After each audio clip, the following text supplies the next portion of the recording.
So it is going on this pork chop. I'm going to use extra spicy Mrs. Dash. I'm going to use some onion powder. I have to check myself to make sure. I'm going to use ground black pepper. Mrs. Dash table blend. I just like all the seasonings that's in here. Really make your meat taste really good. And this is from Pampered Chef. It's smoky barbecue. Put a little bit of that. And I don't have much of this left. As you can see, habanero salt. But I do have another container of it. But it's because I use it so much. So it's like a sea salt with the habanero spice. And I like it. The family like it. So I'm going to pause the camera and I'm going to put all the seasonings on. But I'll show you the meat. Right, here are the pork chops. I cleaned them up already. As you know, my crazy self. Vinegar and water. Let it soak. And then I rinse it off a couple times. Get it the way I like it. Then I dry it off as much as I can. Now I'm going to put the spices on with a little bit of olive oil just so that it sticks to the meat. It's the last thing that I put on.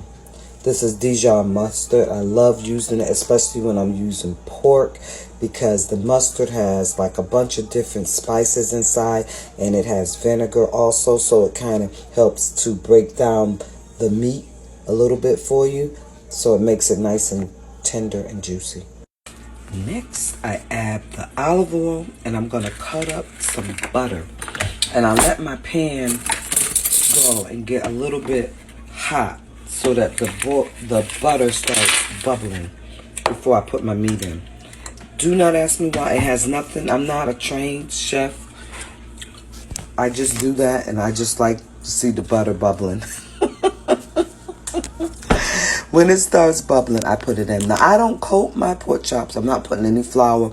I'm not adding any additional stuff to it other than the seasoning, because I'm going to let it cook, let it brown on both sides. Then I'll add probably some onions, and I'll add some beef broth to just let it simmer through, because we won't be eating these anytime soon. But I just want to cook my meat now. I'll make my vegetables later because we want to go out to the movies. So I just want to make sure that dinner is cooked before we leave. All right, the butter just started melting. Just going to let that get down. So what I'm going to do is I'm probably going to brown. I have 8 very thinly sliced pork chops. I'm going to brown about 3 or 4 at a time. Then I'm going to take them out of the pan so that the other ones can go on. I want everything to get nice and brown.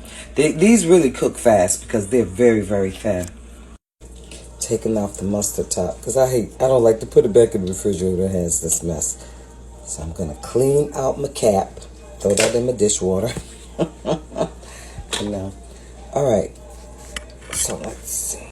Okay, so this batch is done. Both sides are brown like I want.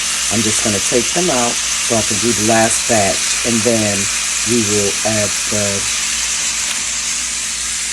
beef broth and the onions. All brown, add onions. Going to add some beef broth. Put the lid on the skillet. And I can sit back now. I can turn this down a little bit. But you can put anything. Some people might put onions. You might put scallions. You might put shallots. I probably will add a couple capers if I have some in the refrigerator, just because I like capers. And I'm just going to let the broth do its job. So the meat is basically done. This will just infiltrate it with a little bit of juiciness. I like using beef broth. This just happened to be, I think it's Aldi's brand. So I don't care what brand. I usually try to buy low sodium ones, but that day I was in a rush and I didn't have time to really look things over like I wanted to, so I got what I could and I got right out of the store. Thank you again for watching. This is the No Chef making pork chops for our Sunday's dinner. This is my pre-birthday weekend, so I'm going to make it count. Out of this kitchen and do something fun.